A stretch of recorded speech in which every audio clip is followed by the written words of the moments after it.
today and tomorrow. Let me go to Susan in Michigan. Hi, Susan. Hey, Dan. Merry Christmas. Thank you. Merry Christmas to you. You're welcome. Listen, we have a great-grandson who's 10 months old, and we would like to start open something in Timothy for him, Timothy Plan. Mm-hmm. But we were wondering what we would open, and would we go right through our broker, or is it less expensive to go right to timothyplan.com?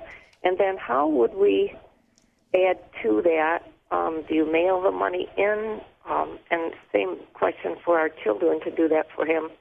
Yeah. Is there a minimum requirement that you need to start with? So depending on the fund, there may be a minimum requirement. There is a minimum requirement, but it's different per the funds, and that's regardless of whether you go to Timothy Direct or to a broker. I would probably go to Timothy Direct.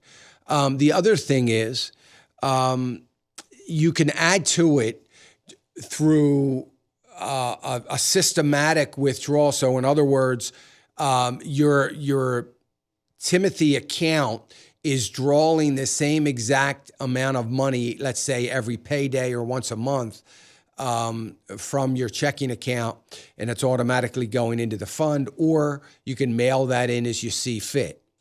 If you're setting this up for your grandson and you feel as though you're going to be able, Susan, to make fairly regular deposits, I like the idea of just getting, probably dividing up what you're doing and what you're depositing, with 10% of it going into the Israel fund and the other 90% of it to go into their mid and large cap value fund.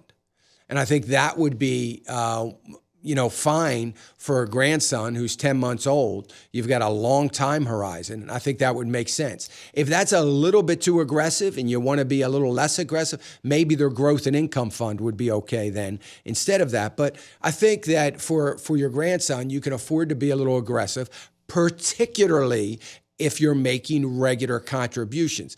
If you're not making regular contributions, if you're going to do a one-time deposit and forget about it for the next 10 years, then I would probably be a lot more conservative and maybe just put it into something like their strategic growth allocation model there and use that, and only use that. Wouldn't even use the Israel fund, because you'll get a little bit of Israel fund in that, and do something like that. But if you're going to make regular contributions, I think you can afford to be fairly aggressive.